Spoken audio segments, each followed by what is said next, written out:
Eu só tinha noção de, cara, precisa diversificar, né? Perfeito. Porque a filosofia, né, ou a técnica por trás da diversificação é que existem dois tipos de riscos principais. Você tem o sistêmico e o não sistêmico, né? O sistêmico é um risco de mercado, de crises, né? E eu passei por crise e isso é muito desesperador, cara. Quando você tá na ponta errada, nossa, é desesperador ver isso acontecer. Então esse risco, cara, a gente precisa se proteger de alguma forma. E um dia milionário, um dia não milionário. Cara, isso é bizarríssimo, né, cara? E o outro risco é o risco não sistêmico, né? O não sistêmico é o risco de um único ativo. Então, se você tem ações de Petrobras e o petróleo muda, cara, ela vai ser impactada. Então, Petrobras aí bombando, pagando um monte de dividendo e tal, e o preço do petróleo subindo. Então, cara, ela está sendo impactada positivamente. Mas por muito tempo ela foi impactada negativamente. Problema político, etc., gasolina, problema de imagem, um monte de coisa. Então, a gente precisa diversificar as ações, né? Então, primeiro, eu já sabia, né, e eu pensava assim, eu precisava ter 3 tipos de diversificações na minha carteira. Eu precisava ter uma diversificação entre os próprios ativos, então, poxa, eu vou comprar várias ações, não uma só, né? Depois eu precisava diversificar entre classes de ativos, então não vou ter só ações, vou ter fundo imobiliário, vou ter renda fixa, vou ter, sei lá, BDR. E depois eu precisava diversificar entre os países de fato, né? E daqui a importância de ter dinheiro investido no exterior ou em ativos que se beneficiem da alta do dólar, tá? E, cara, o tempo foi passando, eu comecei a investir assim por um determinado tempo, até que, em algum determinado momento, cara, alguém veio pra mim, eu acho que foi um primo, ou, na verdade foi uma prima. Não lembrei. Tinha um casal, aí veio uma pessoa e ela falou assim, cara, já parou pra pensar que do jeito que você investe hoje, que são 4 classes, poderia ser A de ações, R de real estate, C de caixa e A de ativos internacionais e vira Arca, porque eu tava falando sobre Bíblia na época, sobre provérbios, etc. Eu falei, cara, que animal, que sensacional e tal. E aí eu peguei isso e falei, pronto, então o nome do que eu já faço é Arca. E aí eu comecei a, em cima disso, trabalhar parâmetros, né? Então, o método Arca é basicamente você alocar em 4 classes de ativos, né? Ações, negócios, real estate, cash e ativos internacionais. Eu lembro de um momento anterior que eu lembro que foi muito próximo do quando a gente entrou no Prima. Pô, veio a última crise, todo mundo ficou trancado em casa e a gente precisava a gente falou, vamos criar um desafio aqui no Instagram, fazer uma série de lives, né? A gente precisava dar um nome pra isso, ia ser 4 dias, uma semana, né? Tipo assim, uma semaninha ali pra resolver o problema das pessoas que A gente não tinha o nome Arca A gente não tinha o nome. E aí eu lembro muito claramente que o Thiago deu uma ideia assim, a gente precisa de um nome pra... uma ideia de se proteger da tempestade, né? E na minha cabeça tava guarda-chuva, não sei o que e tal. Tipo, desafio guarda-chuva, já pensou? E aí concluiu que a gente chegou no nome Arca, né?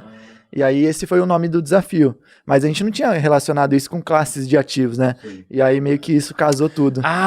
Pô, é verdade. A gente já tinha pensado em Arca. Perfeito. Só que não era Arca. Isso. Não tinha nada a ver com classe de ativos. Isso, porque tinha pensado no conceito Arca. Exato. Cara, Arca é animal se e tal. Se protege da chuva, tempestade. E aí a pessoa veio e falou, cara, já parou pra pensar que Arca é exatamente isso. Eu falei, caraca. Porque no nosso evento de 2019, tinha um conceito de, tipo, se proteger de grandes tempestades. E a gente mostrou que era um método de diversificação, só que não tinha o nome Arca. Aí já tinha esse método de diversificação, só que não tinha o nome Arca. Isso, exatamente. E aí começou a ficar muito mais legal, porque, cara, quando você se aprofunda na história da Arca, do conceito da Arca, né?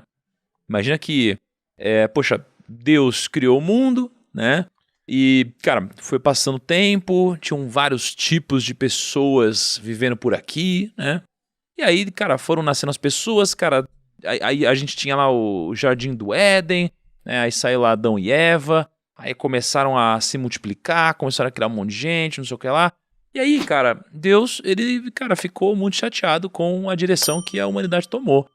E no meio desse caminho, cara, ele decidiu apagar a sociedade. Dar um reboot. Fazer um reboot, cara. Ele quis lavar o mundo, literalmente. Ele não tava feliz com a situação, não tava feliz com a criação dele, só que tinha uma pessoa lá que ele amava.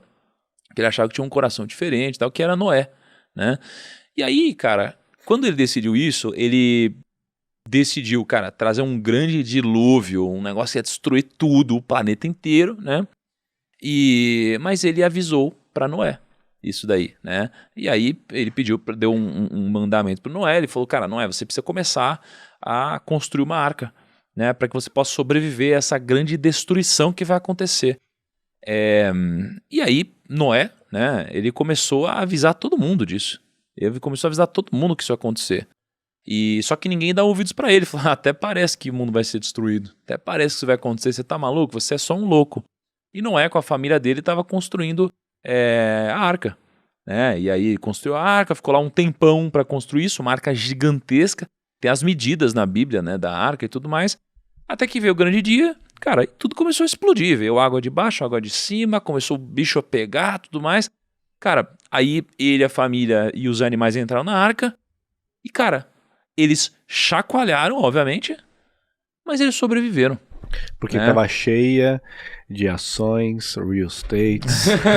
Não, cara, isso foi animal, porque esse conceito de você sobreviver à grande tempestade é incrível pro mercado de ações, porque o que te faz ganhar no mercado de ações é você conseguir sobreviver às grandes tempestades para justamente depois disso aproveitar as oportunidades que aparecem.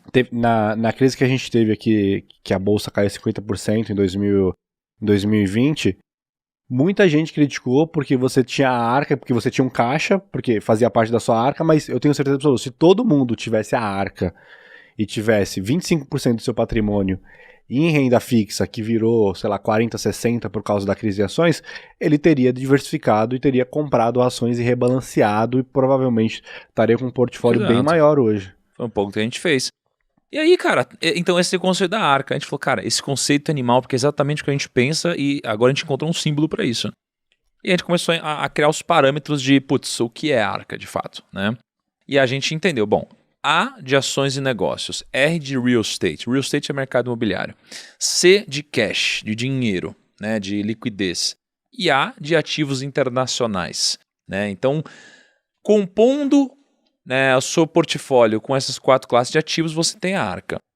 E aí a pessoa fala, tá, mas então o que eu faço de fato na prática com o meu dinheiro? Bom, na prática, né, se você tiver 25% em ações e negócios, 25% no R, 25% em cada caixinha, né, o que vai acontecer é que nas grandes crises, algumas dessas classes de ativos vão cair muito, né? Então as ações vão cair muito. Pô, no Covid caiu 50%.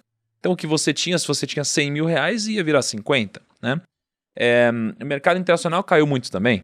O real estate também caiu, mas caixa ficou. Então, nesse momento, você usaria o caixa para você rebalancear o seu portfólio, né? Então, se você tem a arca construída, você vai rebalanceando ela ao longo do tempo, cara, você vai mantendo o portfólio saudável e vai aumentando o seu patrimônio.